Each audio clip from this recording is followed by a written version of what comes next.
Bienvenue sur Papatriarcat. Je suis Cédric Rostin, votre hôte, et je suis ravi de vous accueillir dans ce podcast pour parler ensemble de parentalité, d'éducation, de promotion des droits de l'enfant tout en s'affranchissant du modèle patriarcal. Nous visons une société plus juste, pour toutes et tous, au travers du partage de spécialistes et aussi des vécus de nombreux parents qui cheminent. Je vous invite à nous écouter, à essayer de construire des ponts au lieu de dresser des murs, car ce n'est pas parce que nous voulons aller au même endroit que nous devons forcément prendre le même chemin, pour nous et surtout pour nos enfants.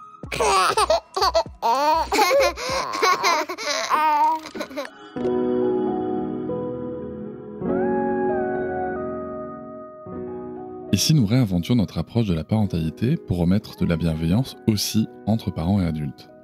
Dans cet épisode de Papatriarcat, nous plongeons dans l'univers de l'éducation et de la parentalité avec mon invitée Béatrice Kammerer, journaliste scientifique qui a fait de ces thématiques son champ d'expertise. Béatrice se démarque par son approche éclairée et nuancée, cherchant à démystifier les débats complexes autour de l'éducation pour apporter des ressources précieuses aux parents. Ensemble, nous explorons la délicate question de l'équilibre entre bienveillance et, disons, fermeté dans l'éducation des enfants. Béatrice nous révèle comment les parents peuvent parfois se sentir tiraillés entre les discours opposés de bienveillance et d'autorité, et comment ils peuvent transcender ces barrières pour trouver des solutions qui leur correspondent, tout en respectant les besoins de leur famille et surtout de leurs enfants. Nous abordons aussi la problématique de la charge mentale, ce fardeau souvent invisible mais bien réel, qui pèse lourdement sur les femmes, et examinons les stratégies pour mieux le gérer au sein de la dynamique familiale.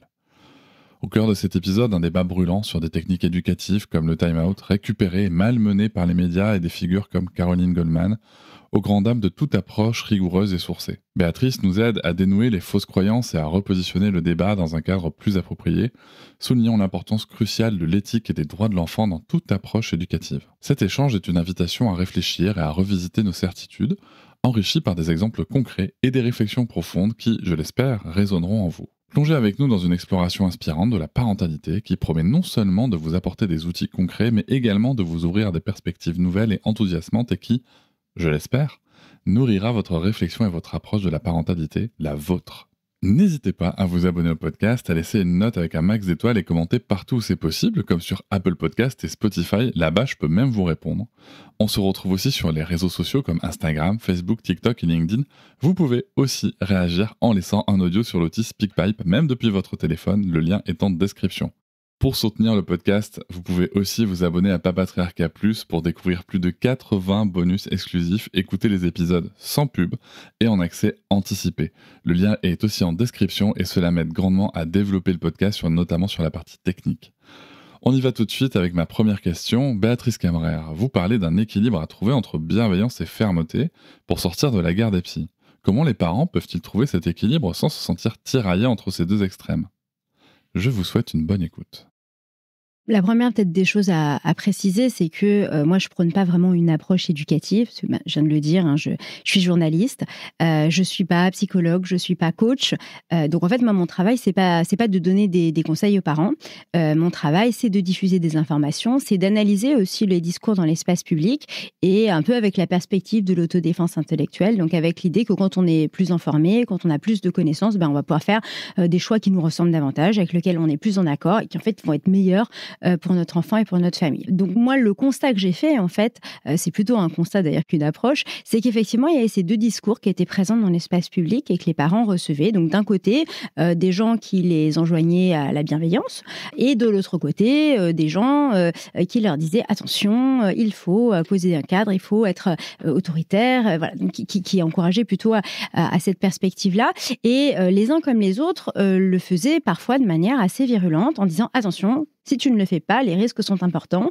Donc voilà, si tu n'es pas bienveillant, ton enfant risque de développer tout un tas de troubles. Et si tu n'es pas autoritaire, attention, on va faire une génération d'asociaux. » Donc à chaque fois, la menace était très forte. Et donc les parents ils recevaient ces deux discours-là. Et la synthèse était bien obligée de la faire parce que voilà, les deux étaient là et aucun d'entre eux, cherchait un petit peu à trouver comment compléter l'autre. Et puis là-dessus, il y a eu un discours médiatique qui a beaucoup polarisé, qui a beaucoup encore accru les divergences entre ces deux points de vue, alors même que, d'une certaine manière, tout le monde... Enfin, il y avait quand même des points communs, il y avait quand même des points d'accord. Mais ça, c'était pas très souligné par les médias. Et en gros, s'il fallait un peu caricaturer, les partisans de l'éducation positive se sont emparés de ce pôle de la bienveillance en disant « c'est nous ». et personne d'autre. Je caricature parce que ça allait pas jusque-là, mais en tout cas, les médias l'ont beaucoup présenté comme ça. Et de l'autre côté, finalement, les autres disaient oui, mais nous, notre credo, c'est la fermeté, c'est l'autorité, et c'est nous et personne d'autre. On a eu une espèce de situation complètement caricaturale où finalement, non seulement les deux étaient reçus par les parents ensemble, mais ils étaient incompatibles d'une certaine façon. Ils s'étaient présentés comme incompatibles. Cette ambivalence entre bienveillance et fermeté, c'est quelque chose qui correspond à notre vision contemporaine de l'enfant. Parce que l'idée des droits de l'enfant, c'est que l'enfant, il est à la fois petit et il est à la fois grand. Il est à la fois petit parce qu'il est vulnérable, parce qu'il est dépendant, parce qu'il a besoin de soins. Et donc, effectivement, les adultes vont être amenés à prendre un certain nombre de décisions pour lui. C'est normal, ça fait partie du rôle des adultes que de prendre des décisions puis de s'effacer à mesure qu'il grandit, mais quand même, pendant un certain temps, de prendre des décisions pour lui. Donc, d'être un peu du côté de la fermeté, de l'autorité. Et l'enfant, il est en même temps grand, et c'est ça toute la révolution des droits de l'enfant. Il est une personne à part entière, en dignité, il est l'égal des adultes, et donc il doit être à ce titre écouté, accompagné, pris en compte dans ses besoins, etc., etc. Et donc ça, c'est plutôt le pôle de la bienveillance. Donc cette ambivalence-là, elle est au cœur de notre vision contemporaine de l'enfant, et quelque part, tous les éducateurs sont confrontés au fait de devoir bricoler un équilibre qui en plus n'arrête pas de bouger à mesure que l'enfant grandit, entre cette idée de protection, cette idée d'autorité, et puis cette idée de respect, d'émancipation et de liberté. Ce que j'ai trouvé difficile et douloureux, c'est que ça, en fait, c'était un petit peu balayé, et il n'y avait plus que cet affrontement entre deux camps, vraiment présentés comme très radicalement opposés, alors même que sur certains côtés, en fait, il n'était pas tant que ça. Et moi, je trouvais qu'on ne revenait jamais là-dessus. Alors, je vais vous donner quand même des exemples. Par exemple, les partisans de la bienveillance, il y en a énormément qui ne contestent absolument pas, on y reviendra sans doute dans l'épisode, le fait qu'il y a besoin de règles, le fait qu'il y a besoin de limites. Donc, bon, mais c'est vrai qu'on les interrogeait pas là-dessus, donc ils n'avaient pas beaucoup l'occasion de dire en fait oui, c'est aussi un peu de notre proposition à nous. Et puis de l'autre côté, les partisans de la fermeté, il y a plein de choses avec lesquelles, par exemple, ils sont pas d'accord avec les châtiments corporels. Même Caroline Goldman, qui s'est quand même présentée comme la chef de file des Antilles, je reprends les mots des articles de journaux qui l'ont présentée, a toujours dit il est plus possible d'éduquer les enfants en ayant recours à des châtiments corporels. D'ailleurs, je propose tout un tas de trucs pour ne plus le faire. Donc finalement, on avait l'impression qu'il y avait un essentiel sur lesquels ils étaient d'accord, une base sur laquelle ils étaient d'accord, à savoir, on ne doit plus élever les enfants, notamment en ayant recours au châtiment corporel, c'est fini, on n'en veut plus. Et en fait, ni les partisans de la bienveillance, ni les partisans de la fermeté, de l'autorité, je ne sais pas trop comment les appeler, puisqu'ils ne se sont pas désignés eux-mêmes, n'ont envie de revenir dans le passé. Personne n'a envie de revenir dans les années 60, où les enfants n'avaient pas le droit de parler à table, où ils se prenaient des coups de martinet parce qu'ils avaient ramené des mauvaises notes. En fait, il n'y a personne qui défend ça aujourd'hui. Et ça, c'est un essentiel absolument fondamental, parce que ce passé, il n'est pas si lointain. Moi, j'ai interviewé Serge Chalandon il y a quelque temps, ça m'avait énormément marqué. Il m'a dit, parce que lui, il a été enfant dans les années à peu près 60, il m'a dit, mais moi, quand on arrivait à l'école avec un cocard, les maîtres disaient, c'est bien, vos pères se sont occupés de vous. Et ça, c'est les années 60, c'est pas il y a 3 millénaires. Donc, c'est un passé qui est récent, et aujourd'hui, nous sommes d'accord pour dire que ça doit se terminer. Il faut absolument que ce soit fini. Et je trouve qu'on aurait pu, les médias auraient pu insister sur ce consensus pour ensuite aller sur du débat. Ok, tout le monde n'est pas d'accord. Tel outil, peut-être oui, peut-être non. Telle posture, peut-être oui, peut-être non. Ok, on en parle. Mais l'essentiel, on est d'accord. Et c'est peut-être là-dessus que moi, je pense que les parents peuvent retrouver un peu de quoi réconcilier tout ça. Oui, complètement. Alors ça, c'est hyper intéressant. Alors même si après, quand même dans la société civile, quand on n'est pas dans les discours des spécialistes de l'éducation ou de gens qui se présentent comme spécialistes de l'éducation, on voit bien que le sujet des châtiments corporels, etc., c'est très loin d'être fini en France. Et peut-être qu'en effet, si les médias avaient porté le fait de normaliser le fait que les châtiments corporels sont d'un côté comme de l'autre totalement proscrits, peut-être que l'opinion publique plus générale évoluerait un peu plus rapidement, j'espère. Mais en effet, c'était pas le cas, oui. Et comment est-ce que les parents, pour reprendre la fin de la question, c'est du coup comment est-ce que les parents qui se sentent tiraillés entre ces deux discours peuvent trouver leur voie là-dedans, quoi. Je pense qu'il y a un peu d'inspiration à trouver dans le fait que l'ambivalence n'est pas totalement... on ne peut pas tout à fait la résoudre. C'est bien ce que je disais par rapport à l'ambivalence de l'enfant et du statut de l'enfant. Et je pense que d'ailleurs, il ne faut pas chercher à la résoudre totalement. On peut faire l'un et puis faire l'autre aussi. Puis ça va changer au fur et à mesure que l'enfant grandit. C'est ce que j'ai déjà dit. Et puis la question, c'est une grande question de savoir comment penser une autorité bienveillante. Il y y a pas mal de personnes qui commencent à y réfléchir. Alors, je pense à Camille Rollins, par exemple, qui est philosophe et dont c'était le sujet de thèse. Donc, c'est pour dire à quel point c'est un sujet qui est complexe. Donc, les parents, ils élaborent leurs réponses au fur et à mesure. Moi, j'ai l'impression que dès lors que ce qui nous guide, quand même, c'est une recherche de l'intérêt de l'enfant, se poser des questions, être en capacité de réajuster. Ça, déjà, c'est une forme de bienveillance. Et il ne s'agit absolument pas de tout laisser tomber et de dire, après tout, je ne suis que bienveillant, je ne fixe pas de règles. En fait, dans les deux cas, ça va faire partie de la mission parentale. Ça fait partie de la mission parentale d'accompagner, de protéger. Ça fait partie de la mission parentale de fixer un cadre. Peut-être on y reviendra aussi un peu plus tard. Un cadre qui comporte un certain nombre d'interdits, mais qui comporte aussi un certain nombre de possibilités. Un cadre de liberté, en tout cas, il peut être aussi pensé comme ça. Donc, voilà, je ne sais pas si vous voulez que je développe un petit peu plus sur cette question-là maintenant tout de suite. Non, mais je pense qu'on va développer ensuite dans le reste de l'épisode. Vous avez déjà pris des positions assez critiques vis-à-vis de l'éducation positive. Quels sont selon vous les principaux écueils de l'éducation positive dans sa version populaire? Effectivement. Moi, la première version que j'ai écrite de mon livre, c'était un livre qui se voulait critique à l'égard de l'éducation positive. Donc, c'était en 2019. Parce qu'à l'époque, j'avais un petit peu l'impression qu'effectivement, c'était une proposition qui prônait une certaine visibilité sur la scène médiatique. Alors, je dis bien sur la scène médiatique parce que je pense que dans les pratiques des parents, on en est encore très, très loin, mais sur la scène médiatique. Et que finalement, il y avait pas beaucoup, elle n'était pas beaucoup questionnée, elle n'était pas beaucoup discutée, elle n'était pas beaucoup challengée. Et moi, ce qui m'est apparu tout de suite, c'est qu'en fait, l'idéal qui était porté par l'éducation positive, il était merveilleux. Il était incroyable. C'est quand même l'espoir de construire une société plus douce, plus respectueuse, où chacun va avoir sa place, où chacun va pouvoir grandir, s'épanouir et s'émanciper. Donc ça, moi, cet idéal-là, il était hors de question de le brader. Mais par contre, j'avais le sentiment que parfois, dans la façon dont il était reçu, dans la façon dont il était diffusé, dans la façon dont il était interprété, le message pouvait se perdre un petit peu en chemin et ça pouvait donner lieu à des souffrances, ça pouvait mettre à mal un certain nombre de parents. En tout cas, ça pouvait ne pas être aussi positif que ce qu'on aurait voulu et que ce que mérite, en fait, cet idéal. Donc, en fait, j'avais fait une sorte de... Pour moi, l'idée, c'était de le critiquer pour l'élever d'une certaine manière, en disant « c'est un idéal qui mérite encore mieux, qui mérite qu'on soit super exigeant, parce qu'en fait, c'est trop important ce qu'on est en train de construire. » Et effectivement, un des premiers constats, c'est que pour certains parents, l'idéal n'a pas été compris comme un idéal. Ça a été compris comme un objectif. Et ça, c'est pour moi une sorte de premier piège. Parce qu'un idéal, c'est un peu comme une étoile qui guide les marins. C'est ce qui nous dit dans quelle direction on doit aller. C'est ce qui nous montre le chemin. Et c'est ce qui nous permet de construire et de reconstruire tout le temps. Un idéal n'a pas vocation à être atteint. Par exemple, la liberté, l'égalité. Parce qu'en fait, c'est tout le temps à reconstruire. Dès qu'on cherche à l'atteindre, dès qu'on cherche à dire, voilà, alors l'égalité, c'est ça. Et quand on aura fait ça, on sera tous égaux, on l'enferme et en fait, ça devient un petit peu contre-productif. Ne serait-ce que parce qu'en fait, ça évolue en permanence sur la question de l'égalité. Ce qui était considéré comme étant de l'égalité en 1789, par exemple, quand on avait la déclaration des droits de l'homme et du citoyen, c'était évidemment pas la même manière, par exemple, de considérer l'égalité homme-femme, de considérer le statut des enfants, de considérer le statut des personnes en situation de handicap. C'était pas la même société. Aujourd'hui, on va la penser complètement différemment. Et c'est parce qu'on le remet sur le métier, qu'on la re-questionne, qu'on dit mais en fait non, c'est ça, et puis ça peut être ça, et puis ça peut être encore être ça, que ça reste un idéal. Et pour moi, pour l'éducation positive, c'était un petit peu pareil. Certains parents ont cherché à dire bon, alors qu'est-ce que je dois faire pour y être, pour me dire que j'ai checké toutes les cases et que c'est bon quoi.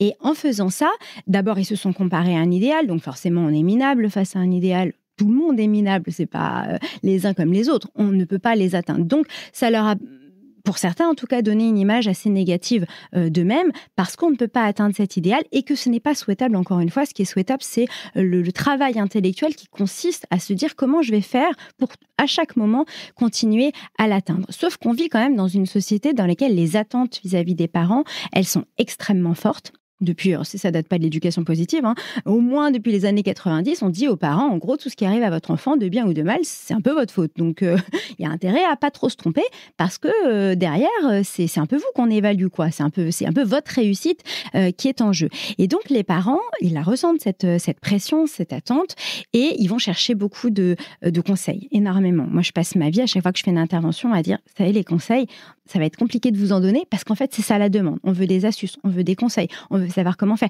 Et c'est normal, la pression, elle est telle qu'on veut savoir comment bien agir. Et de l'autre côté, les experts, parfois, ils leur ont donné parce que c'est valorisant et puis parce que c'est dur de résister à cette demande-là. Moi, je les vois 1 heure tous les 2 mois. Bon, ça va. Mais un professionnel qui reçoit des parents tous les jours, au bout d'un moment, il a envie de les soulager, il a envie de libérer ça. Donc, ils ont commencé à donner des conseils. Et les experts de l'éducation positive n'ont pas fait exception.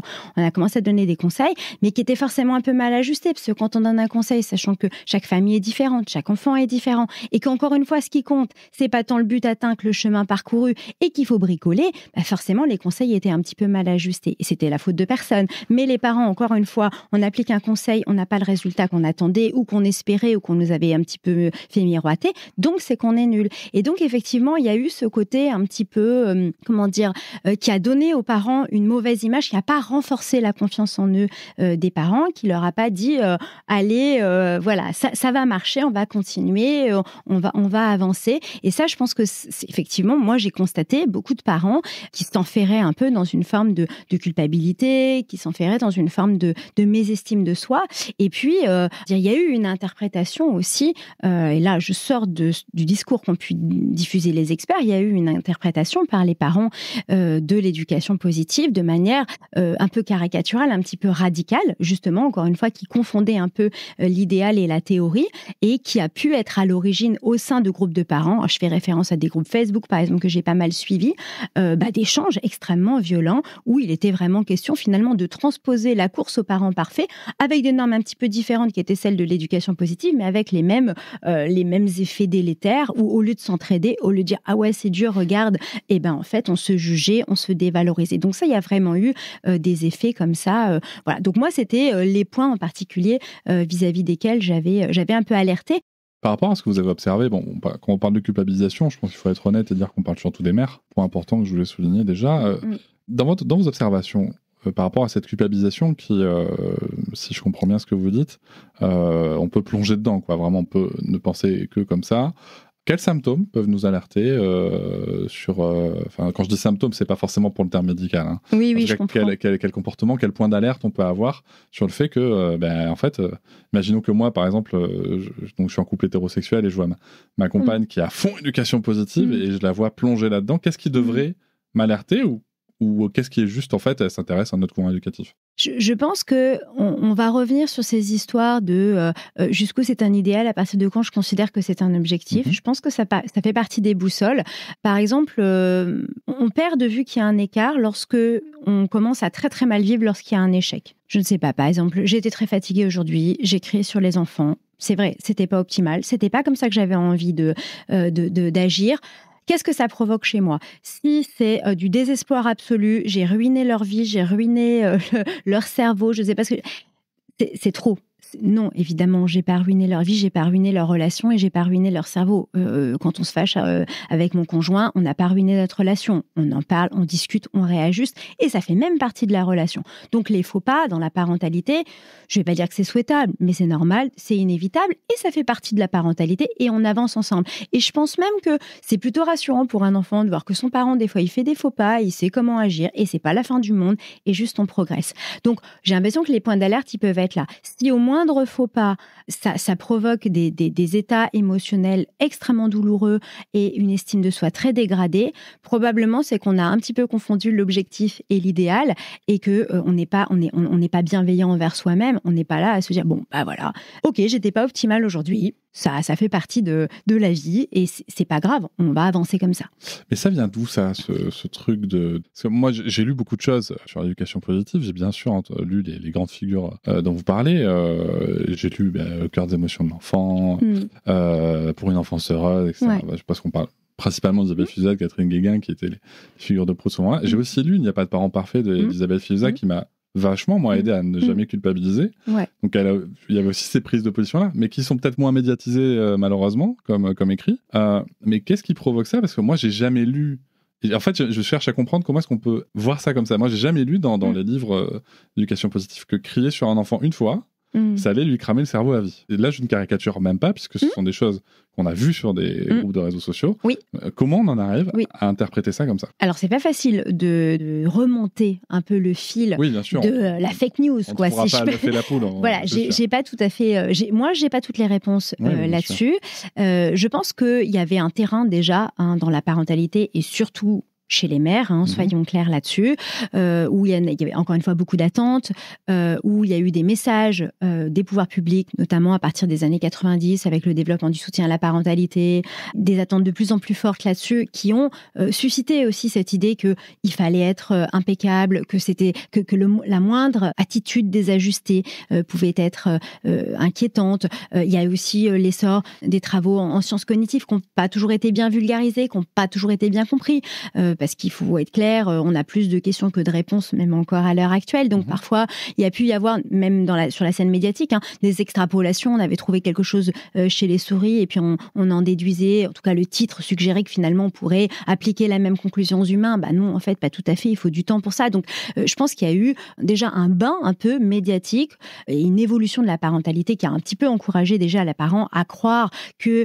la moindre des choses qu'ils pouvaient faire allait avoir un impact énorme sur les enfants, ce qui est complètement faux. D'ailleurs, on a pas mal d'études aussi qui relativisent complètement, qui temporise quand même l'impact parental, d'abord parce que l'enfant n'est pas du tout au contact qu'avec ses parents, notamment quand il est scolarisé, il passe quand même pas mal de temps à l'école, donc c'est un petit peu compliqué de jeter la pierre uniquement aux parents, et puis il y a plein de gens qui interviennent dans sa socialisation, il a son caractère propre, je ne vais pas développer, mais l'impact réel du parent, et encore plus de la parole qu'on va dire ici et maintenant, c'est peanuts, on est bien d'accord. Mais voilà, je pense qu'il y avait déjà un petit peu un bain comme ça, donc des gens, des mères qui étaient promptes à recevoir des conseils de manière très radicale, parce que là, quand vous dites moi j'ai lu et finalement ça m'a pas trop impacté, j'ai remarqué la même chose, c'est-à-dire qu'il y a des parents chez qui ils disent non, moi j'ai lu ça m'a pas du tout, ça m'a détendu, il y a pas de problème. Je tiens à préciser, et pour vous et pour l'auditoire, que moi dans mon parcours professionnel, j'ai un master en management et coaching, et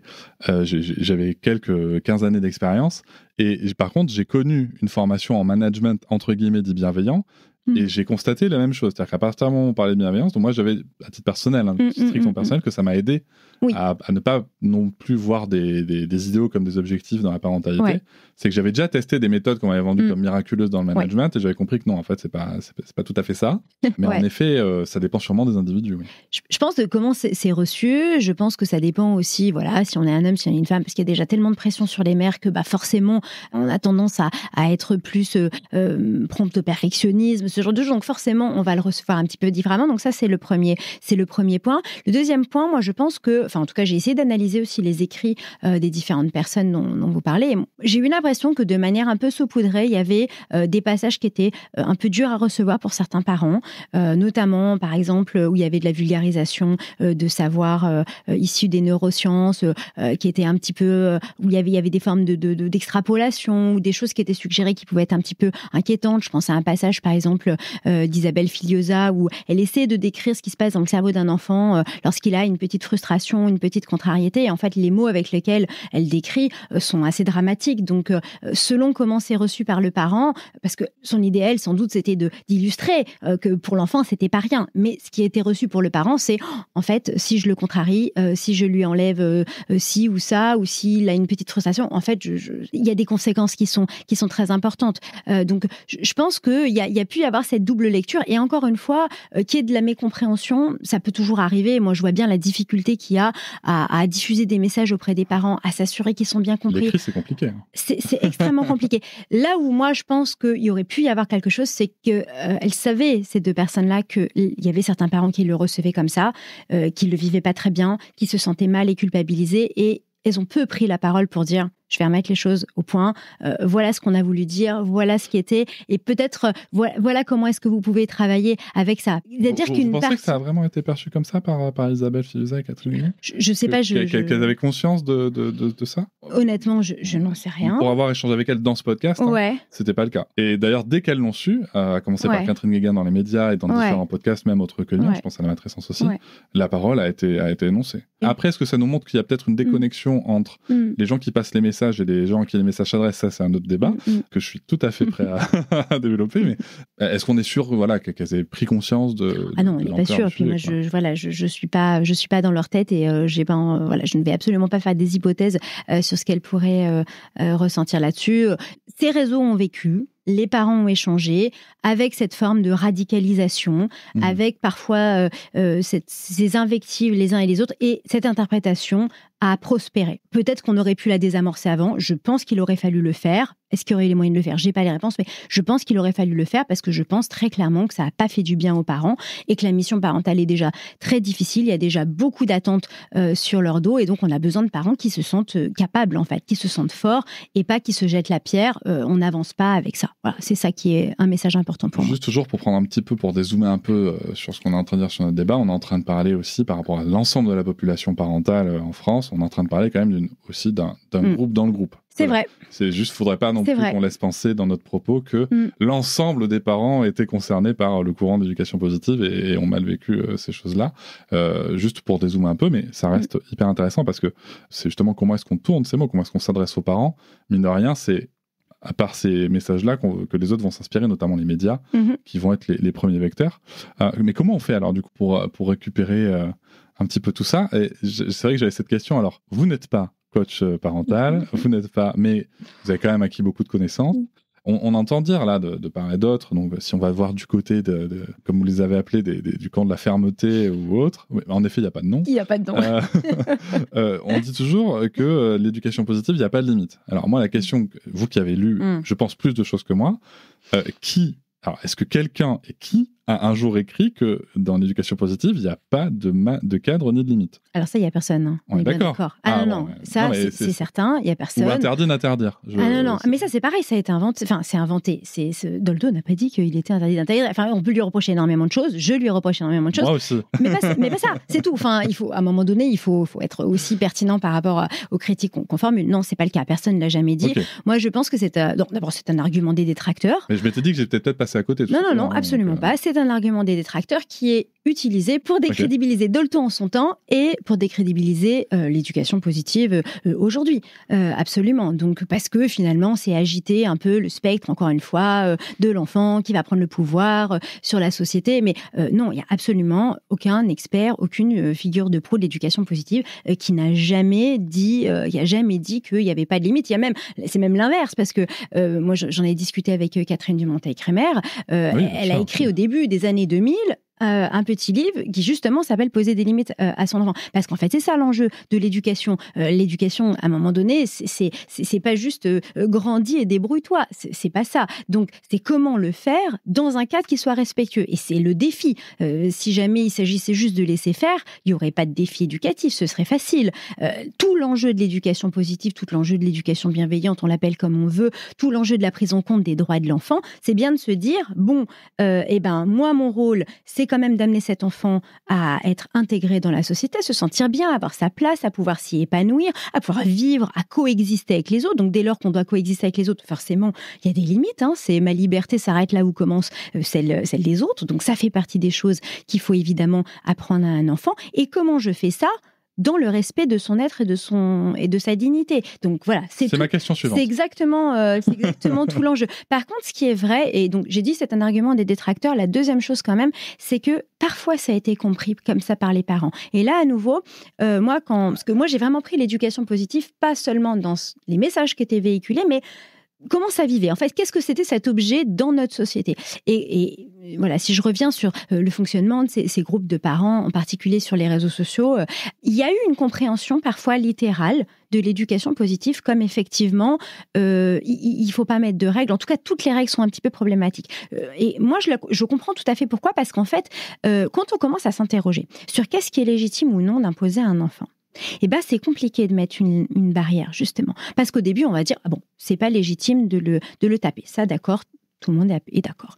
Bon, c'est pas légitime de le malmener, de l'insulter. Ok, on est tous à peu près d'accord. Et puis on avance. Et est-ce que c'est légitime de lui imposer ce qu'il doit manger ? Est-ce que c'est légitime de lui imposer à quelle heure il doit se coucher ? Est-ce que c'est légitime de lui imposer comment il doit s'habiller ? Pas trop. Et donc là déjà, il y a des gens qui vont dire oui, d'autres ils vont dire non. On est un petit peu moins d'accord. Et on continue encore. Et on se dit, oui, mais il y a des choses, en fait, j'ai même pas conscience que je vais lui imposer. Par exemple, moi, j'élève mes enfants, je vais forcément lui transmettre un peu de ma vision du monde, un peu de ma vision des relations hommes-femmes, un peu de ma vision de, je sais pas moi, mes croyances religieuses ou non. Je vais lui transmettre, quoi que je fasse. Parce qu'en fait, quand j'interagis avec un enfant qui est un être vulnérable, forcément, je le transforme un peu d'une certaine manière. J'agis sur lui, c'est ça l'interaction. Est-ce que j'ai le droit? Est-ce que c'est légitime? Est-ce que c'est juste? Et donc, en fait, c'est hyper compliqué de mettre un curseur et de dire, non, à partir de là, c'est bon, c'est une action éducative légitime. Et je pense que dans cette réflexion-là, il y a certains parents qui, à un moment donné, ont eu vraiment des difficultés et se sont vraiment sentis complètement perdus et qui ont commencé à se dire, est-ce que c'est légitime de donner des antibiotiques à mon enfant alors qu'il ne veut pas les prendre et qu'il a une angine? Est-ce que c'est légitime? Et il y a vraiment, je pense que c'est une interrogation qui a été vraiment profonde pour certains parents. Non, mais j'entends. Et voilà, et la réponse était pas si simple. Et je pense que parce qu'il y a eu certains parents qui étaient complètement perdus et qu'encore une fois, ils n'avaient personne pour les aider à essayer de remettre un petit peu le cadre, ça a pu être alimenté aussi un peu le discours des détracteurs en disant, vous voyez bien, il est interdit d'interdire avec l'éducation positive. Et c'était pas tout à fait le cas. Et leur réflexion à ces parents, à la fois, elle était légitime et dans la continuité de la pensée de l'éducation positive, et en même temps, c'était clairement des réflexions de parents au bout du rouleau, qui en pouvaient plus et qui avaient du mal à savoir à positionner leur place. Moi, j'ai assisté du coup, à titre personnel, en tant que nouveau parent en 2018, en effet, à des réflexions comme ça. J'avais vu aussi paraître la liste des violences éducatives ordinaires que j'ai toujours dit à ma compagne, c'est de la merde. Désolé, je le dis avec mes mots. Mais, effectivement, je faisais référence à cette liste-là. On commence à codifier la relation, toute relation par ailleurs, c'est compliqué. Je trouve ça très dommage aussi qu'on soit posé ces questions-là alors que les réponses existent dans la Convention internationale des droits de l'enfant. Par exemple, sur l'exemple du soin, pour les personnes qui nous écoutent, sachez qu'il n'y a pas de questions à se poser. Ça va être un peu administratif la façon dont je vais l'annoncer, mais c'est non, mais c'est important de le rappeler. Voilà, c'est Observation générale numéro 8.14. Le comité des droits de l'enfant reconnaît que les parents et les adultes en charge de l'enfant, notamment lorsqu'ils sont très jeunes, pour l'administration de soins nécessaires à sa santé, j'entends bien, peuvent user de la force physique pour le contraindre et que c'est normal, ça passe par la responsabilité parentale. Donc non, c'est pas contraire au droit de l'enfant d'être soigné. Moi, l'exemple que j'avais pris dans mon livre Tu veux être papa, c'était le lavage de nez. Et en effet, j'avais été interpellé par certaines personnes, alors que j'appelle pas moi des figures d'éducation positive, mais peut-être qu'on y reviendra, mais qui ont une certaine influence sur la sphère des réseaux sociaux, en disant qu'en effet, je violentais mes enfants parce que je lavais le nez. Non, parce que en fait, il vaut mieux laver le nez que de se retrouver avec...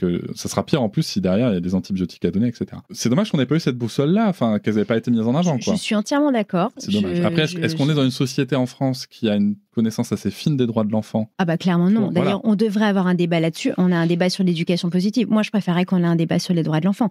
Parce qu'en fait, c'est quelque chose qui permettrait d'avancer. Et justement, de se poser ces questions et d'y aller, j'ai envie de dire, par le haut. Parce qu'en fait, c'est des questions que les parents se posent. C'est des questions qui sont légitimes. Parce que quand on est face à son enfant et qu'on cherche à le respecter, à l'accompagner, il y a des gestes qui sont difficiles à poser. C'est pas agréable de laver le nez de son enfant quand il veut pas.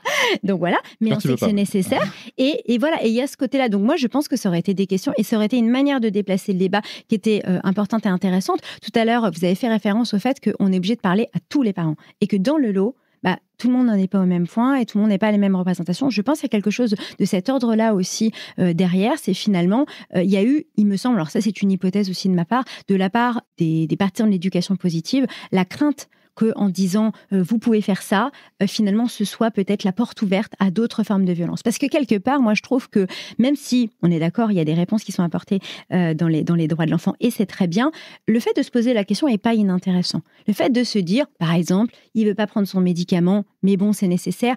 Est-ce qu'il n'y aurait pas un moyen de faire en sorte que ce soit OK, que ça se passe bien? En fait, ce que je veux dire, c'est que c'est intéressant de pas forcément n'avoir que des réponses en je peux ou je ne peux pas, c'est légitime, mais justement de rester à s'interroger sur est-ce qu'il y a un autre chemin? Est-ce que je peux passer autrement? Est-ce que je peux, encore une fois, être dans cet esprit des droits de l'enfant qui est d'associer l'enfant aux décisions qui le concernent? Parce qu'à l'autre bout du chemin, on a aussi, par exemple, des débats extrêmement nécessaires sur le fait qu'on a obligé des enfants, par exemple, à avoir des opérations non nécessaires parce qu'ils étaient intersexes. Et les parents disaient, oui, mais moi, je suis parent, c'est moi qui décide. Et en plus, les médecins les pressaient de le faire. Donc, je veux dire, on a eu des vrais questions très importantes autour de la question du consentement dans le soin. Et donc voilà, pour moi, c'est des questions centrales et il faut pouvoir y aller par l'intelligence et la réflexion. Oui, on peut aussi se poser la question sur certaines pratiques vis-à-vis du pénis des petits garçons. Absolument, absolument. C'est une question qu'on peut se poser. C'est intéressant aussi, bien sûr, parce qu'encore une fois, ce que vous évoquez, j'ai illustré par un exemple personnel. Je sais que c'est pas une étude, il n'y a pas de débat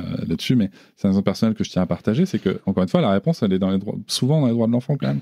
C'est que vous avez évoqué le fait de l'article 12, en fait, que l'enfant puisse participer. Absolument. Je précise toujours pour l'auditoire que participer n'est pas décider, mais participer à une décision qui le concerne selon son âge et sa maturité. Moi, ma fille, par exemple, sur le lavage de nez, en fait, on s'en sortait pas. Alors, encore une fois, aussi juste par rapport au cadre, ce que dit l'éducation positive, elle ne remet pas en question la présence du cadre, mais la violence du cadre. Et pour les gens qui nous écoutent, en effet, je contraignais ma fille physiquement, mais tout en lui disant, ça va passer, ma chérie, c'est pas marrant, on est d'accord et tout, machin. J'étais pas en train de me dire, écoute, tu me fais chier, laisse-toi faire, voilà. Et en fait, un jour, tout simplement, c'était vraiment une crise où je sentais que c'était un petit peu plus fort que d'habitude, et je lui ai dit, mais comment tu veux faire? Et c'est elle qui a décidé d'aller faire au-dessus de l'évier, et depuis, il n'y a plus de problème. Donc, des fois, c'était peut-être que moi-même, je m'étais enfermé dans une vision trop... J'ai pas le choix, de toute façon ça va être compliqué, donc je vais la contraindre d'entrée de jeu, et alors qu'en fait la solution c'était elle qui me l'avait apportée. Donc en effet on peut avoir cette réflexion là et c'est important de l'avoir. Il y a un sujet que vous abordez, et merci de l'aborder, qui est la charge mentale. Quel rôle joue la charge mentale dans la parentalité aujourd'hui? Rappelons que la charge mentale domestique et familiale est largement majoritairement assumée par les femmes, donc par les mères. Mais quel rôle elle joue spécifiquement dans la parentalité selon vous? Et est-ce que vous avez des stratégies pour y faire face? Alors, quel rôle elle joue? La charge mentale, c'est un concept qui nous vient de la sociologie du travail. Je ne vais pas complètement le rappeler, qui au départ désignait le fait que les personnes qui étaient au travail, les femmes en général, pensaient à ce qu'elles avaient à faire à la maison quand elles étaient au travail et pensaient à ce qu'elles avaient à faire au travail quand elles étaient à la maison. Et donc, il y avait en permanence, c'est ce souci de l'un et de l'autre qui s'interpénétrait. Par extension, petit à petit, c'est venu à désigner l'ensemble des tâches, notamment invisibles, les tâches d'organisation, les tâches de planification que requièrent notamment la charge domestique et la charge éducative. Et donc, effectivement, dans le domaine de la parentalité, c'est plein de tâches invisibles, de tâches d'anticipation, de planification, d'organisation. Et effectivement, moi, je me suis interrogée dans mon livre, dans quelle mesure l'éducation positive, ce courant-là, allait renforcer la charge mentale qui reposait essentiellement sur les mères, parce qu'encore une fois, on est dans une situation... Alors, on n'a pas les derniers chiffres, parce que j'ai quand même vérifié les dernières études sur la répartition des tâches datent de 2010. On est censé en avoir des nouvelles en 2025, donc j'attends avec impatience de savoir si on a quand même un petit peu progressé. Mais bon, celle de 2010 montrait 65% des tâches parentales assumées par les femmes, 75% des tâches domestiques. Tout le monde connaît ces chiffres. C'est colossal. Et donc, moi, je me suis dit, est-ce que l'éducation positive, ça renforce encore ces inégalités ou pas? Il y a plusieurs indices qui semble plutôt indiquer que ça pèse beaucoup, c'est un idéal qui pèse beaucoup sur le dos des femmes. Alors, pêle-mêle, d'abord, ça commence tout petit. Parce que le fait de prendre en compte les besoins de l'enfant, de l'accompagner, de le respecter, ça commence dès la naissance. Donc souvent, il y a une invitation à rester à la maison, à prendre des congés, à être présent auprès de l'enfant, qui en général va être pris en charge par les femmes, alors qu'elle pourrait être davantage répartie, mais on sait que ça l'est pas pour le moment. Et bon, moi, je suis une grande militante de l'égalité des congés de naissance pour les deux parents. Donc voilà, je pense que il faut absolument que, en tout cas ça fait partie de mes chevaux de bataille. Il faut absolument que, quand on décide d'avoir un enfant à deux, on s'investisse de la même façon, y compris temporellement. Donc voilà, en fait, le déséquilibre commence dès le départ. On va dire, on élève l'enfant un petit peu en suivant la mouvance de l'éducation positive, en le respectant ses droits. Donc, il faut qu'il y ait quelqu'un un petit peu qui s'occupe de lui. La maman va le faire. Donc déjà, on induit un décalage. Et puis après, quand on regarde plus spécifiquement un peu dans les techniques qui sont proposées, l'éducation positive, ça repose beaucoup sur l'amélioration de la communication, par exemple, entre enfants et parents. Et ça, l'expression des émotions, l'amélioration de la communication, c'est souvent quelque chose qui va être considéré comme un peu féminin. On va dire, oui, mais les femmes ont plus de compétences pour les émotions, plus de compétences pour la communication. Donc, assez naturellement, alors je dis dis naturellement parce que c'est comme ça que ça va se passer, hein, évidemment, je ne considère pas du tout que ce soit naturel, les femmes vont être chargées de ça. Alors qu'on va plus facilement tolérer d'un homme qui s'agace, c'est compliqué, on ne va pas faire des histoires. Donc voilà, donc toutes ces compétences interactionnelles, communicationnelles, qui sont requises par l'éducation positive, on va attendre des mères qu'elles les prennent en charge et qu'elles les fassent vivre au sein de leur famille. Et puis peut-être un des derniers points, mais on pourrait en citer beaucoup d'autres encore, hein, c'est que l'éducation positive se présente un peu comme une forme de révolution dans le domaine de la parentalité.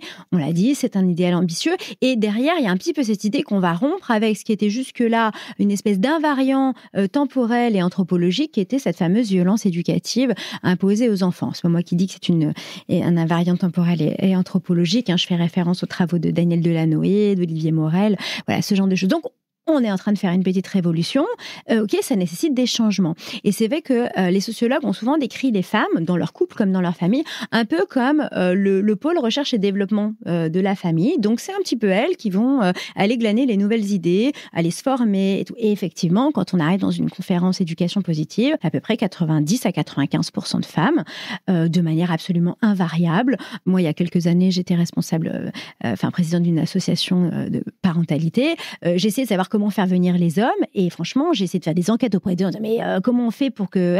Et c'était compliqué d'avoir des réponses parce que leur femme faisait ça tellement bien, en plus elle prenait des petites notes, elle leur faisait des petits mémos après, et tout allait très bien. Donc on était vraiment dans ce modèle où c'était la tâche des femmes que d'améliorer, d'apporter des nouvelles idées, y compris dans le domaine de la parentalité, et ça, c'est une forme d'inégalité entre hommes et femmes qui est assez peu, je trouve, discutée, c'est-à-dire qu'on parle quand même maintenant aujourd'hui des tâches invisibles, on parle de la charge mentale, on parle des stéréotypes de genre, par exemple. Oui, les hommes aussi, il faut les encourager, exprimer leurs émotions, les petits garçons aussi, parce que quand même c'est difficile. Ok, ça c'est des choses dont on commence à parler dans la société de plus en plus, mais cette idée que qui décide en fait de ce que va être l'éducation, qui décide des nouveaux livres qu'on va lire, des nouveaux courants qu'on va tester, ça reste quand même très très majoritairement les femmes, et je pense que c'est ça un peu qui explique que dans le domaine de l'éducation positive, on n'a que des mamans en formation, en atelier. Et bon, c'est un peu en train de changer. J'espère que ça va continuer, mais pour le moment, les statistiques sont pas très bonnes encore. Ce que vous dites, ça me fait penser à une citation de Bell Hooks, militante afroféministe, qui malheureusement nous a quittés, qui écrit « Les hommes sont conditionnés à fuir la responsabilité d'éducation des enfants, et cette fuite est cautionnée par les femmes qui pensent que la maternité est une sphère de pouvoir dans laquelle elles perdraient du terrain si les hommes partageaient équitablement les tâches parentales. » Est-ce que, selon vous, alors bien entendu, Bell Hooks, pour les gens qui ne l'auraient pas lu, elle dit pas c'est les hommes, c'est les femmes. Hein. C'est beaucoup plus nuancé que ça et complexe. J'adore la lire, je vous invite à la lire. Mon préféré étant La volonté de changer pour l'auditoire. Qu'est-ce que vous en pensez ? Est-ce que c'est quelque chose aussi que vous avez un petit peu peut-être constaté dans les choses de parentalité ? Est-ce que faut pas se mentir, les mecs, outre les sujets de société, des inégalités qui doivent être posés comme l'égalité, la parité dans le temps de congé de paternité, etc., il y a quand même une immense facilité qu'on peut avoir à dire « Oh, mais vas-y, fais-le, puisque tu le fais si bien », ou voilà. On est conditionné à ça, et en même temps, les familles répondent. Est-ce que vous avez, vous, eu des pistes pour détricoter ça dans la parentalité ? Alors, détricoter, c'est un gros travail. Hein. On voit bien à quelle vitesse ça avance. Il est sûr que moi, je partage complètement le constat. Il n'y a pas de souci. Je pense aussi à une autre citation de Sylviane Giampino qui disent les femmes s'investissent dans le soin aux enfants par évidence et les hommes par convenance. Et je pense que c'est aussi relativement juste. C'est-à-dire que quelque part, quand on est une femme et qu'on a un enfant, notamment si on le porte, à un moment donné, il y a quelque chose qui s'arrête. Il va falloir prendre un congé, il va falloir aller accoucher. Bon, il y a quelque chose qui s'arrête dans notre corps, dans notre vie. Et c'est là où, de toute façon, le couperet tombe d'une certaine façon. Il n'y a pas d'autre façon de faire. Les hommes, c'est quelque part, c'est à la carte, quoi. Il y a une espèce de choix. En tout cas, la société le véhicule comme ça. Et c'est compliqué parce que ça nécessite quelque chose de l'ordre de la volonté pour changer cet état de fait. Donc, oui, je pense qu'il y a quelque chose de tout à fait juste dans la citation de Bell Hooks. Alors, la question qui se pose toujours, c'est jusqu'où les femmes, effectivement, vont garder ce précaré, parce qu'on a beaucoup pointé du doigt les mères en disant « s'il n'y a pas d'égalité père-mère, c'est parce que vous ne voulez pas lâcher ». C'est pour ça que j'ai bien précisé que ce n'est pas le propos de Bell Hooks. Oui, mais ça a parfois été interprété comme ça. C'est pour ça que je ne veux pas du tout déformer son propos, mais ça a été reçu souvent comme ça, aussi pour ne rien changer au statu quo. C'est une manière de dire... Reçu par des hommes, alors, non ? Oui, bien sûr. Ah ouais, on est d'accord. Pardon, ça a été reçu par des hommes, mais parfois même par des femmes. Alors, des femmes qui ne sont pas féministes, ça existe, et qui disent oui, mais c'est vrai, nous ne lâchons pas assez, nous ne leur laissons pas assez de... Enfin, voilà, moi, j'en ai entendu, en tout cas, de la part d'hommes comme de femmes. Ça, c'est plutôt quelque chose sur lequel je suis mesurée, parce que c'est vrai que pour certaines femmes, la maternité est quelque chose de valorisant socialement, et notamment dans les milieux populaires, dans les milieux très défavorisés, être mère, c'est avoir un statut. Donc, c'est compliqué de dire, il va falloir le lâcher. Non, parce que parfois, c'est le seul qu'on a. Donc, je pense qu'il y a une réalité des inégalités socio-économiques qu'il faut quand même pas méconnaître. Au-delà de ça, dire aux femmes, en gros, l'égalité arrivera quand vous arriverez à lâcher du terrain, ça, c'est complètement fallacieux. Moi, je me suis souvent un peu insurgée contre l'idée du lâcher-prise en prenant la comparaison des sports collectifs, en disant, ce qu'on demande aux femmes, en fait, c'est de lâcher le ballon, mais sans savoir si quelqu'un va le rattraper quelque part, en fait. Donc ça, c'est pas possible, en fait. Quand on a une responsabilité, en particulier celle de ses enfants, on lâche pas comme ça. On lâche pas si on n'est pas sûr qu'en face, il va y avoir du répondant. Donc, les femmes aient peut-être à progresser là-dessus, pourquoi pas, mais que les hommes aient infiniment à progresser sur le fait de dire « Ok, je suis là et j'attrape le ballon », ça me semble une évidence. Alors après, comment détricoter ça ? Je pense que toute la société actuelle a quand même beaucoup mis en place de choses pour commencer à en discuter. Encore une fois, moi, je reviens sur cette nécessité de réformer les congés de naissance, parce que très clairement, pour moi, l'inégalité, elle est originelle. Elle se crée au moment de l'arrivée de l'enfant parce que dès le départ, les femmes sont pointées comme compétentes et les hommes sont pointés comme second couteau, sont pointés comme ceux qui vont aider, mais pas ceux qui vont... Voilà, c'est ça. Il y a plusieurs manières de fonctionner. Mais exécutant, si d'accord. Exactement. Donc ça, pour moi, c'est un problème énorme. Il y a eu des études quand même qui ont montré que non seulement le fait d'allonger les congés de naissance pour les pères, c'était efficace, mais le fait qu'ils aient un temps seul avec leur enfant, c'était très efficace. Pourquoi ? Parce que les pères sont pas moins compétents que les mères. Ils sont tout à fait en capacité de construire ces compétences parentales à condition d'être mis face aux problèmes. Et tant que, en fait, le père prend un congé alors que la mère est présente, il y a toujours ce risque de dire « oui, mais toi qui sais ? Oui, mais toi qui ?» Parce qu'en plus, les femmes ont été plus socialisées dans l'enfance. Donc, dans les faits, parfois, elles ont une petite longueur d'avance, même en termes de savoir en puériculture. Donc, c'est pas forcément une vue de l'esprit, c'est pas qu'un stéréotype. Il y a parfois vraiment une différence de compétence. Sauf qu'en fait, cette différence de compétence, quand on passe 1 mois, 2 mois seul avec son bébé, elle va se rejouer parce que oui, on va construire une connaissance de son enfant, une connaissance fine. On va dire qu'est-ce qu'on fait quand il pleure toute la journée ? Qu'est-ce qu'il aime ? Est-ce qu'il aime aller se promener ? Est-ce qu'il aime dormir comme ci, comme ça ? Et le père construit, comme toutes les personnes qui vont avoir à prendre soin d'un enfant, va construire dans cette interaction. Donc pour moi, détricoter cette inégalité, ça passe par faire en sorte que les pères passent du temps avec leur enfant et que ça fasse partie de manière non négociable du projet parental. J'ai rien à rajouter, moi. Je vous rejoins. Non, mais je rejoins à 100%. C'est un truc que j'ai connu personnellement, que j'ai reconnu là, cette année. Et c'est d'ailleurs hyper intéressant, parce que cette année, moi, j'ai eu l'opportunité d'être le parent qui passe de plus de temps seul avec le bébé, à la reprise du travail de ma compagne. Et c'est hyper intéressant de voir que ça peut même s'inverser. En fait, c'est pas une question de... Enfin, encore une fois, on l'a déjà dit dans ce podcast, c'est une question ni de genre ni de sexe, mais juste de qui prend soin du bébé dans la majeure partie du temps, quoi. Donc c'était hyper intéressant. Aujourd'hui, on est d'accord pour dire que l'instinct maternel, ça n'existe pas. Par contre, on a tous, en tant qu'être humain, la capacité de s'ajuster face aux besoins d'un petit. Hein. On a tous une espèce d'instinct et qui nous permet de nous ajuster. J'ai un épisode avec Ingrid Baillot qui parle de l'instinct maternel et bien entendu qu'elle confirme que c'est une construction sociale. Mais c'est vrai qu'elle met cette petite nuance que vous avez un petit peu rappelé dans votre propos, c'est que oui, l'instinct maternel n'existe pas. Maintenant, la société et la culture font que les femmes, selon ensuite de manière individuelle leur culture, la société, par exemple, une femme qui a grandi avec que des mères qui ont allaité autour d'elle, l'allaitement, ça va pas forcément être une évidence, mais en tout cas, ça va être un petit peu plus facile. En tout cas, il y aura des soutiens sur ce sujet qu'une femme qui a connu que des femmes qui ont allaité au biberon ne connaîtra pas, tout simplement. C'est aussi simple que ça. Mais d'ailleurs, c'est pas propre à l'espèce humaine. Hein. Enfin, j'imagine que vous savez, il y a eu récemment une mère orang-outan qui n'arrivait pas à allaiter son bébé parce qu'elle avait grandi en captivité. Et on a demandé à une soigneuse de venir allaiter son bébé devant elle. Et c'est comme ça qu'elle a appris. Donc c'est pour dire que voilà, on n'est même pas obligé de croire que ce n'est culturel que dans l'espèce humaine. C'est intéressant. C'est comme quoi. Absolument. Revenons sur l'éducation et sur comment gérer les conflits familiaux sans tomber dans l'autoritarisme ni dans le laxisme. Dans votre livre, vous parlez de chercher une solution gagnant-gagnant au conflit. Ok. Mais du coup, comment ça s'applique dans la pratique ? Alors, c'est pas tout à fait moi qui ai inventé l'idée de la solution gagnant-gagnant. Hein. C'est Thomas Gordon. Donc, c'est pas tout à fait mon idée, c'est pas tout à fait voilà. Mais ce qui m'intéressait dans cette idée-là, donc effectivement que j'ai repris de Thomas Gordon, c'est que dans la présentation médiatique du conflit familial, on a toujours un peu de manière sous-tendue la question de savoir qui va gagner. Le conflit, quand on parle de conflit dans la famille, derrière il y a est-ce que c'est les parents qui vont imposer leurs lois ou est-ce que c'est les enfants qui vont gagner. Et ça, on l'a vraiment entendu là avec tous les débats de ces 2 dernières années d'affrontement entre les pros et les anti.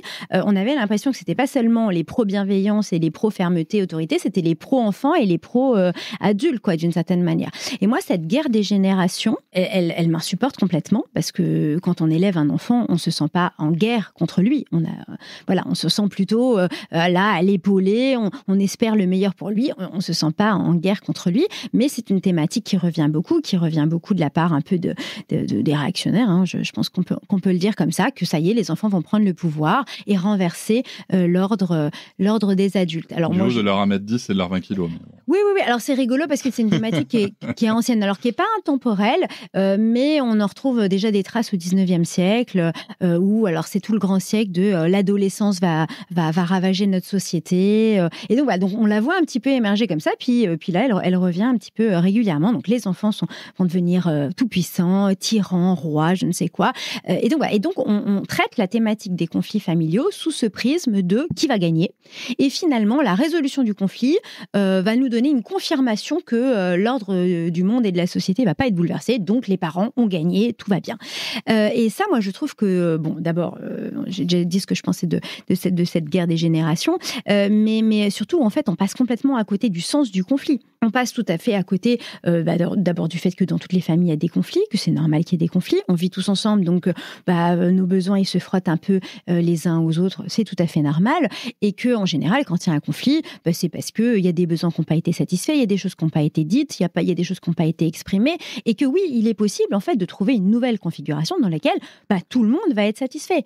Mais ça suppose de comprendre qu'est-ce que c'est que ce conflit, d'où est-ce qu'il vient, et de ne pas en faire une espèce d'enjeu de réinstauration, de réassurance des adultes sur leur statut. Les adultes ont des tonnes de bonnes raisons de se dire qu'ils sont des éducateurs compétents, qu'ils sont là, que leurs enfants comptent sur eux et qu'ils assurent bien leur mission. Ils n'ont pas besoin d'absolument imposer leur loi à chaque conflit. Et vraiment, encore une fois, c'est passé complètement à côté du véritable sens du conflit. Il y a certains sociologues, par exemple Michel Fize, qui dit de la crise d'adolescence, ce n'est pas une crise d'adolescence, c'est une crise parentale. Parce que qu'est-ce qui se passe à l'adolescence ? L'enfant grandit, il a des revendications d'indépendance, de liberté, d'autonomie, ce qui est tout à fait normal et compréhensible. Et le parent n'y est pas préparé parce que lui, il perçoit son rôle comme étant « c'est moi qui te dis ce que tu dois faire, c'est moi qui décide, c'est moi qui suis l'adulte ». Et c'est ce moment de désajustement qui fait crise. Mais ça ne fait pas crise pour l'ado, ça fait crise pour le parent qui n'est pas prêt à reconfigurer un petit peu ces normes et qui n'a pas perçu que son enfant avait grandi et avait des besoins nouveaux. Donc là, on passe clairement en fait à côté du sens de ce conflit qui est super parce que ça veut dire que il s'achemine vers l'âge adulte et que notre mission, on l'a menée à bien. Ça me fait penser aussi, ce que vous dites là par rapport à l'adolescence, aux appellations qu'on peut avoir des Terrible Twos, Teenager, Fucking Four, qui sont en fait, où on va mettre d'ailleurs, par ailleurs, le problème sur l'enfant, alors que c'est pas vraiment une crise de l'enfant, c'est juste une évolution de l'enfant, et c'est plutôt nous, dans notre parentalité, qui avons un besoin d'évolution par rapport aux libertés, à l'évolution de son autonomie, etc.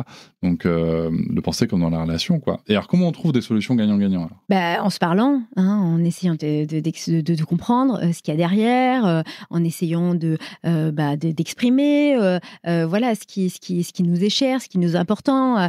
Après, encore une fois, moi, j'ai pas beaucoup de tutoriels de parentalité, donc je n'ai pas de solution qui mène d'un point A à un point B et qui disent voilà, maintenant vous allez restaurer la sérénité familiale. C'est pas comme ça que ça fonctionne. Mais en tout cas, moi je trouve que c'est un moment qui mérite d'être vécu, qui mérite pas d'être évacué. Même dans les livres de parentalité, c'est normal parce que les parents ils sont fatigués, donc on leur dit voilà la méthode pour qu'il n'y ait pas de conflit. Mais en réalité, on voudrait pas d'une vie sans conflit, on voudrait pas d'une vie sans que les uns et les autres puissent se réajuster, s'exprimer. C'est pas quelque chose à éviter à tout prix. Et je pense que ça fait partie aussi de la nécessité de de revaloriser les émotions, y compris celles qui sont pas très agréables, parce que oui, ça fait partie de la vie en communauté. Des fois, il y a de la colère, des fois il y a du désaccord, des fois il y a de la controverse. Mais ce qu'on peut apprendre à nos enfants, c'est que le lien va perdurer et qu'on peut être en colère, on peut être en désaccord, on peut être en conflit, et notre lien n'est pas fragilisé pour autant. Et je pense que, voilà, plus que de dire, voilà la formule pour résoudre les conflits, il y a, on va s'écouter, on va s'entendre, on n'est pas menacé par le fait d'entendre ce que l'autre a à dire. Moi, je vois beaucoup de parents qui sont très inquiets, comme s'ils allaient ouvrir la boîte de Pandore. S'ils commencent à comprendre leur enfant ou à essayer de comprendre ses motivations, finalement, ça va forcément être du laxisme mais non, en fait, c'est une occasion d'en apprendre plus sur lui, c'est une occasion de trouver peut-être justement ce fameux compromis qui fera que on va en sortir tous gagnants. Ok. non, mais je vous rejoins. Après, je pense même qu'on peut être dans la réflexion à comment est-ce qu'on gère les conflits comment est-ce qu'on gère les désaccords, parce que tous les désaccords ne mènent pas à des conflits. Comment est-ce qu'on gère les désaccords, comment est-ce qu'on gère les désaccords qui mènent aux conflits, et comment est-ce qu'on gère les conflits, etc. Mais même au niveau des adultes, le fait qu'il y a un gagnant, quelqu'un qui domine l'autre, c'est en général ça va mal. Ça s'étend à d'autres groupes sociaux qu'adultes-enfants, bien entendu. Surtout dans nos sociétés patriarcales, faut pas se mentir. C'est aussi un indicateur, du coup, l'éducation quand même aussi, comment est-ce qu'on vit dans notre société finalement. Moi, j'en suis convaincue. Je pense que dès que les valeurs qu'on essaye de promouvoir auprès des enfants, d'abord, il faut qu'elles soient cohérentes ailleurs. Et ça, clairement, on n'y est pas, parce que voilà, on est là en train de discuter bienveillance, formidable, mais voilà, il faudrait qu'elle puisse vivre dans d'autres cercles, il faudrait qu'elle puisse vivre à l'école, il faudrait qu'elle puisse vivre avec les enseignants, il faudrait qu'elle puisse vivre dans les EHPAD. Enfin bon, je vais pas vous faire la liste, mais voilà, c'est quand même des idéaux qu'on voudrait voir. Mais on plante des petites graines, et ça, on en reste convaincus. Vous avez évoqué tout à l'heure une certaine polarisation dans les médias, une certaine comme si on était devenu biparti dans la parentalité. Il y a eu un grand débat qui a amené ça. Alors, je vais poser la question concernant le sujet du time-out. Donc, quelle est votre vision du time-out et de son rôle dans la gestion des comportements difficiles ? Ça, peut-être que ça va être dans un second temps, mais d'abord, parce que vous en parlez de votre livre, de cette polémique autour du time-out, est-ce que vous pensez que le débat a été correctement traité dans les médias, au-delà du fait qu'on n'a pas parlé des points de jonction des divisions de tout le monde, est-ce que vraiment ce dont on a parlé dans les médias, c'est du time-out, quoi, tel qu'il est dans la littérature scientifique ? Ah non, absolument pas. Ah non, mais moi, en fait, dès le départ, en fait, j'étais extrêmement agacée par la façon dont le débat est venu et dont il s'est amplifié, et on en est à peine sorti. Il y a encore eu, pas si longtemps que ça, une couverture de journal, de médias, de magazines sur le thème. D'abord, c'est parti d'un malentendu. Donc voilà, un article du Figaro qui relaye une soi-disant décision du Conseil de l'Europe d'interdire, de bannir des dispositions, des attitudes éducatives compatibles avec la parentalité positive, le time-out. Sauf que ça n'a jamais existé, il n'y a jamais eu ça. Mais ça n'a pas été réellement débunké. Enfin, on a eu 2 lignes pour dire oui, alors en fait, autant pour nous, on s'était trompé. Mais en fait, on est parti de ce malentendu et ça a fait boule de neige d'un coup. Alors moi, ça m'a stupéfait. D'un coup, le fait d'envoyer les enfants dans la chambre, c'était un patrimoine éducatif intemporel qu'il fallait absolument protéger de la part des Antilles. Et de l'autre côté, c'était devenu aussi quelque chose d'absolument à rejeter. Je ne saurais dire encore une fois qui est responsable de quoi. Je pense que les médias ont vraiment, vraiment, vraiment leur part. Je pense que les protagonistes aussi ont mis des pièces dans la machine. Mais en tout cas, on s'est retrouvé avec un espèce d'effet boule de neige complètement fou, d'une guerre de tranchées autour de ce terme time-out, et en plus, utilisé totalement à mauvais escient. C'est-à-dire qu'il y a eu un raccourci, et ça, les journalistes ont accepté de le relayer. Moi, je ne sais pas pourquoi, parce que j'ai passé mon temps à dire non, mais c'est pas du time-out dont on parle. C'est la question. Alors moi, à titre personnel, c'est la question que je suis posée. Je suis là, mais à quel moment est-ce que les journalistes, alors qu'ils ne sont pas du coup des journalistes scientifiques, à quel moment est-ce qu'ils parlent de ce sujet en utilisant ce terme-là, mais sans s'apercevoir que c'est pas le sujet en fait? Je pense que des figures comme Caroline Goldman ont commencé à l'utiliser et que... Mais comment Caroline Goldman, qui est docteur en psychologie, ne sait pas que ce dont elle parle, ce n'est pas du time-out? Alors ça, encore une fois, je suis pas dans la tête de Caroline Goldman, donc je vais pas pouvoir faire d'hypothèse là-dessus. Je vais pas lui prêter des intentions qu'elle aurait ou qu'elle n'aurait pas. Ce qui est évident, c'est que le mot time-out est quand même un petit peu plus sexy que de dire j'envoie l'enfant... Enfermement dans la chambre. Voilà. Mais effectivement, quand on regarde comment elle décrit sa méthode éducative dans son livre, ça ne correspond pas au cadre du time-out qui est évalué par les scientifiques. Et donc, c'est là qu'il y a eu un nouveau malentendu, c'est qu'elle disait à la fois le time-out est évalué comme étant une attitude efficace par les scientifiques, ce qui est pas faux, on pourra y revenir, ce qui est pas complètement faux, mais en même temps, voici ce qu'est le time-out, et là, c'est pas du tout ce que les scientifiques ont évalué. Concrètement, Karen Goldman prône un time-out très précoce, dès l'âge d'1 an, pour tout un tas de transgressions, y compris des choses sur lesquelles les enfants n'ont pas forcément prise, répétées, très long. Je crois qu'elle parle de moins 20 minutes alors que l'enfant est tout petit, puis qu'après ça peut aller. Chaque fois qu'il veut ressortir, on le remet encore pour 20 minutes. Donc voilà, et ça c'est pas du tout le cadre qui a été évalué, le time-out qui a été évalué. Donc c'est extrêmement court, à peine 2-3 minutes, je crois quelque chose de cet ordre-là, moins de 5 minutes. Absolument pas chez les enfants aussi petits, uniquement pour des comportements sur lesquels l'enfant a prise, accompagné d'explications, dans un cadre où on est bienveillant, donc il ne s'agit pas du tout de stigmatiser l'enfant, lui dire en gros t'es méchant, je veux plus te voir, mais c'est un temps mort, littéralement, time out, c'est un temps mort, donc on n'est plus en capacité d'échanger, donc maintenant tu vas de ton côté, je vais de mon côté, et on se rejoint plus tard, ce qui me semble une attitude plutôt saine. Et en tout cas, voilà, il y a tous ces éléments-là qui doivent être remplis pour qu'éventuellement on puisse y trouver une forme d'efficacité. Et même les scientifiques disent c'est efficace, mais c'est moins efficace, par exemple, pour favoriser des comportements qu'on souhaiterait voir adoptés que des encouragements, que des renforcements positifs, en fait.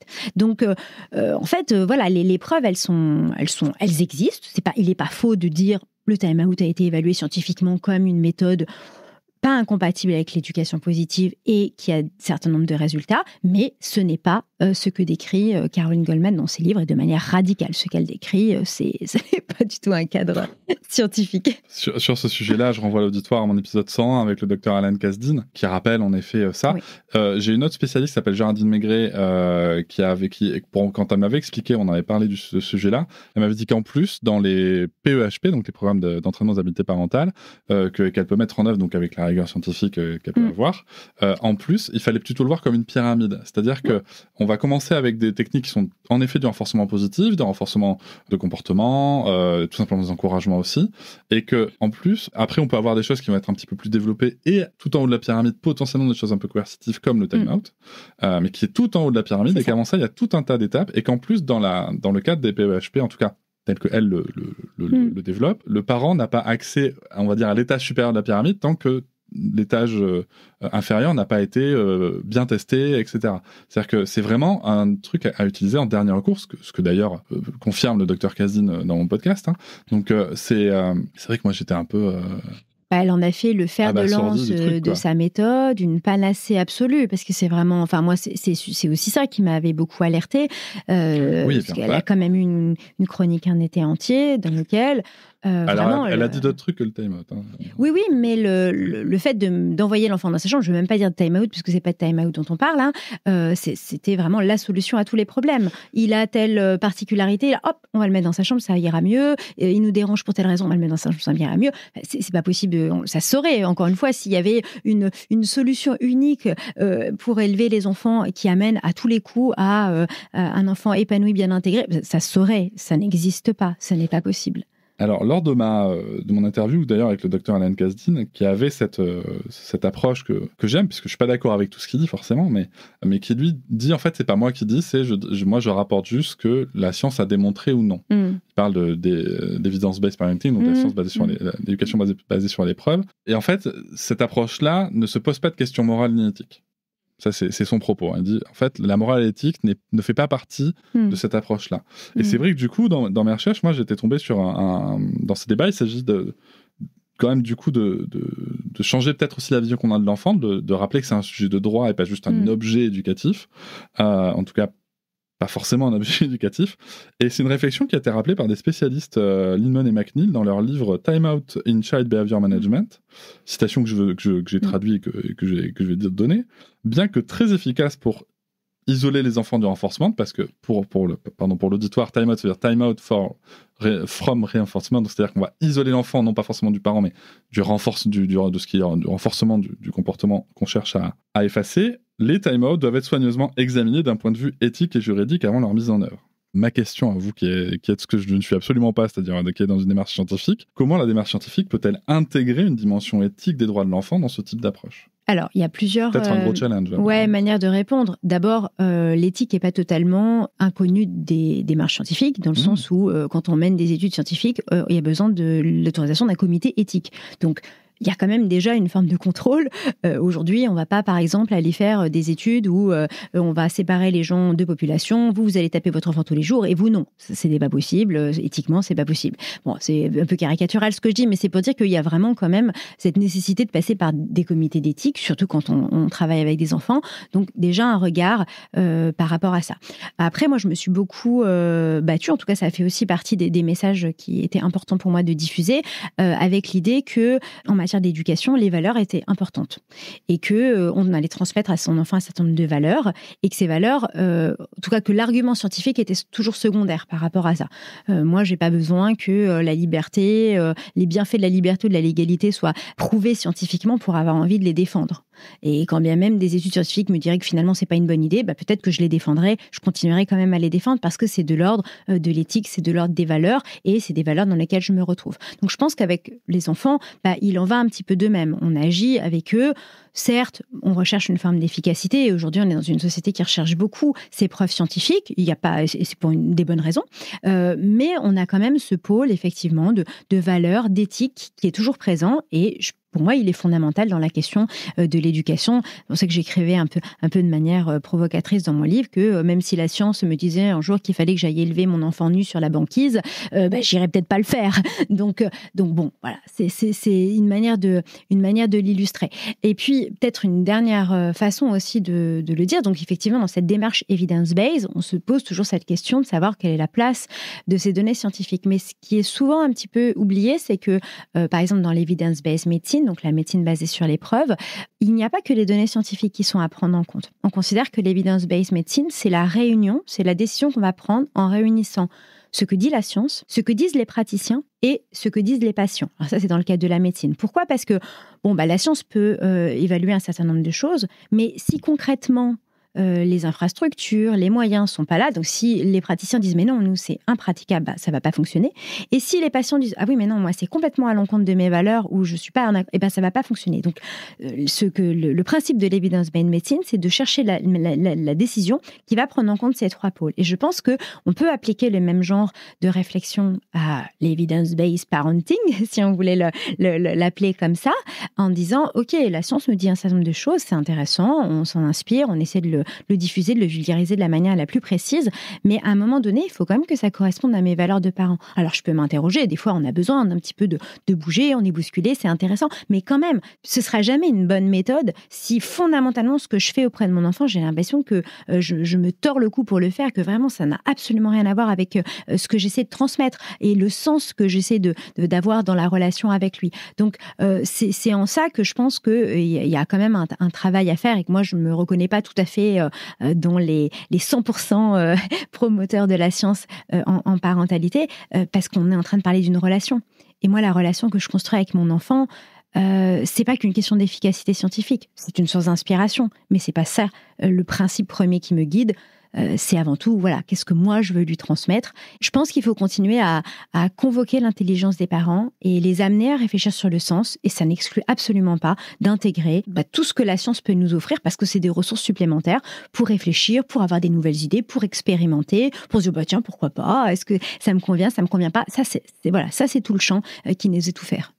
Une fois qu'on s'est dit tout ça, là, qu'on a éclairci tout ça, on a élagué vachement de choses quand même, comment les parents peuvent prendre soin d'eux-mêmes dans ce parcours exigeant qu'est la parentalité ? Ouais, alors ça, c'est un sujet super important et qui, moi, je trouve, a été beaucoup ignoré dans les livres de parentalité. J'en ai parcouru beaucoup et pendant pas très longtemps, alors maintenant c'est un tout petit peu en train de changer, mais il n'y avait jamais une ligne sur et vous parents, en fait, comment vous allez faire en sorte, comment vous allez prendre soin de vous pour réussir à mettre en place toutes ces choses qu'on vous propose. Et alors on a eu un peu quand même là depuis 10-15 ans une libération de la parole autour de l'épuisement parental, autour du burn-out.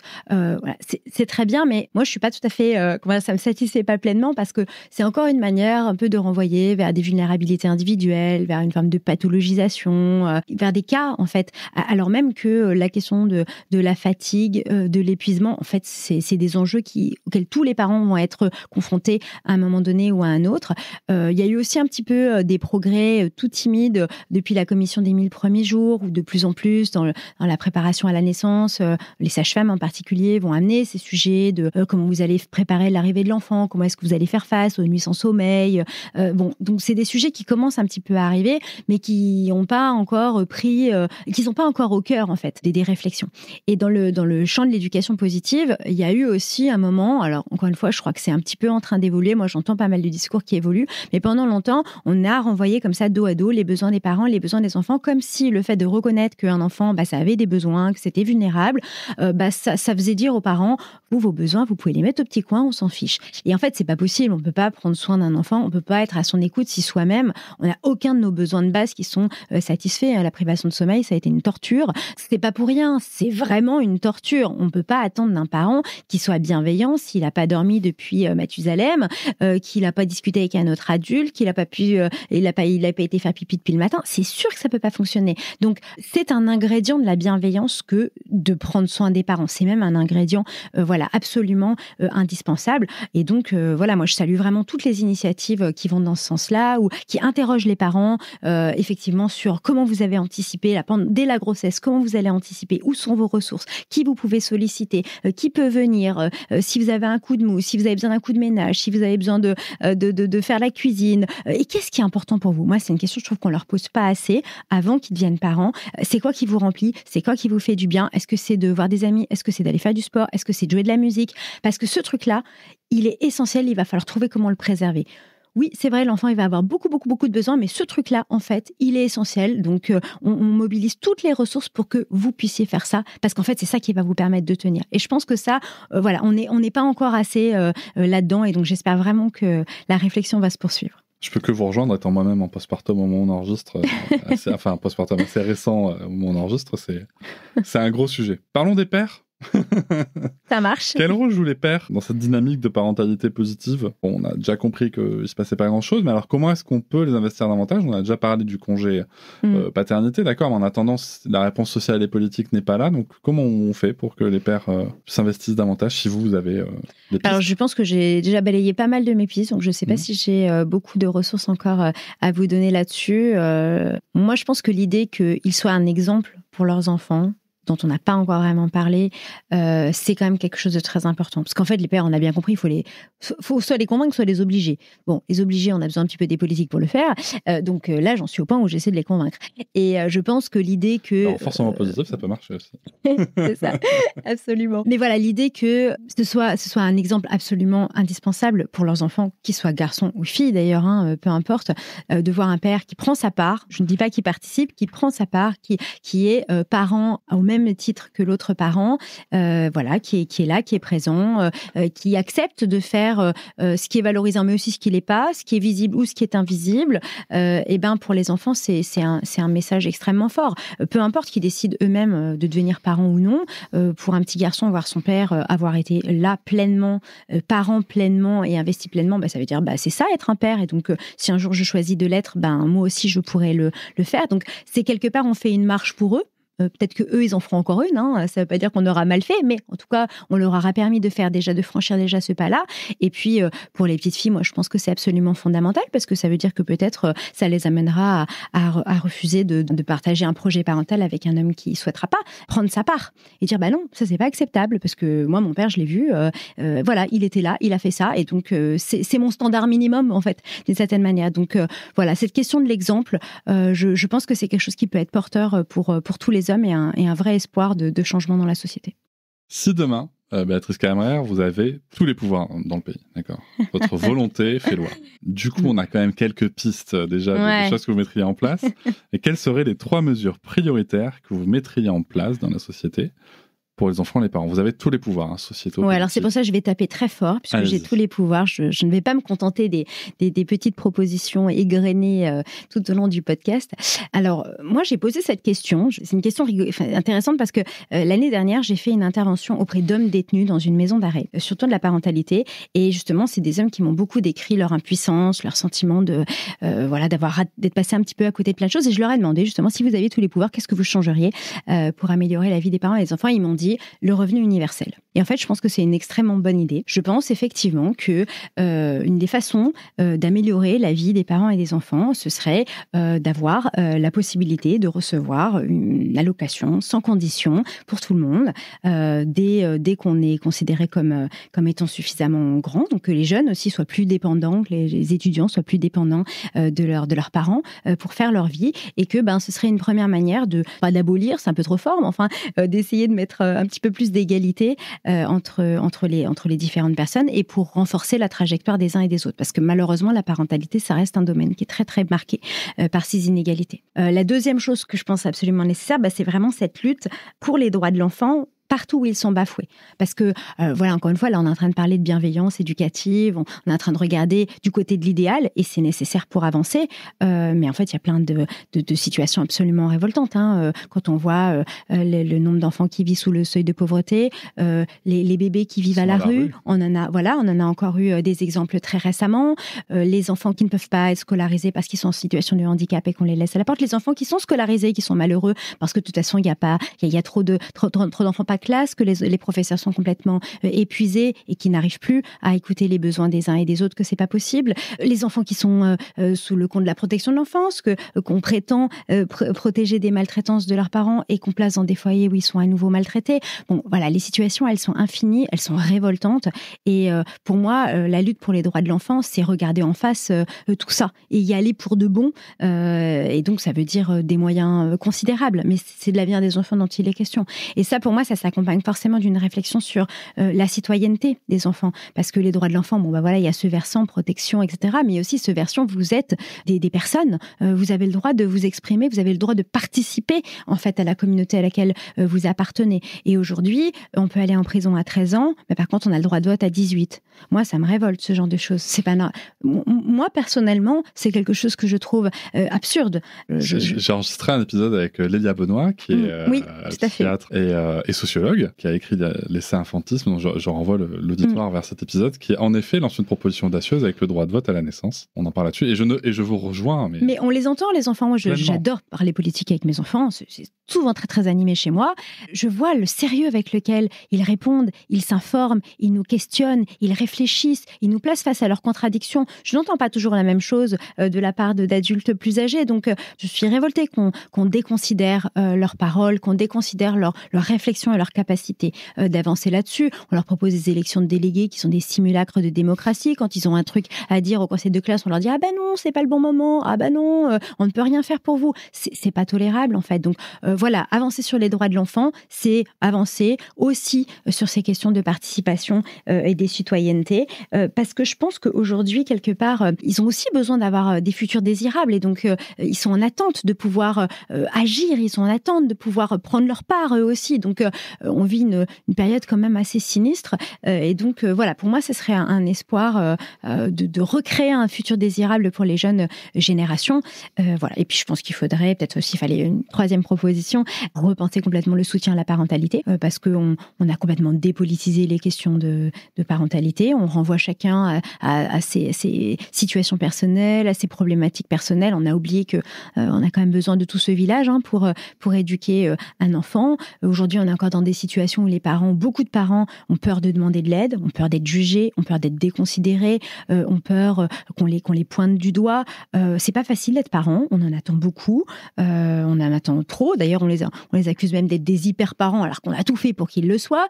Moi, je pense que ça, il y a un moment donné, il faut tendre la main un peu aux parents, quoi. Il faut apporter un peu de confort, de confiance et viser l'empowerment plutôt que le jugement, le dénigrement. Et Et en fait, appliquer aux parents ce qu'on essaye de faire vivre pour les enfants. Parce que je suis toujours stupéfaite qu'on discute comme ça de la bienveillance, de l'éducation positive et qu'on soit pas fichu à l'échelle des parents d'avoir les mêmes égards. Si c'est quelque chose qu'on estime souhaitable pour aider les enfants à se développer, je pense qu'en fait, il faut considérer que c'est quelque chose qui est souhaitable pour que toute personne puisse se développer et continuer à devenir ce qu'elle est. Voilà. Merci beaucoup, Béatrice Cabret. Merci à vous. Je vous remercie de m'avoir écouté. Je vous invite à vous abonner au podcast sur votre plateforme préférée et à me retrouver sur Instagram, TikTok, Facebook et sur le blog papatriarca.fr. À bientôt.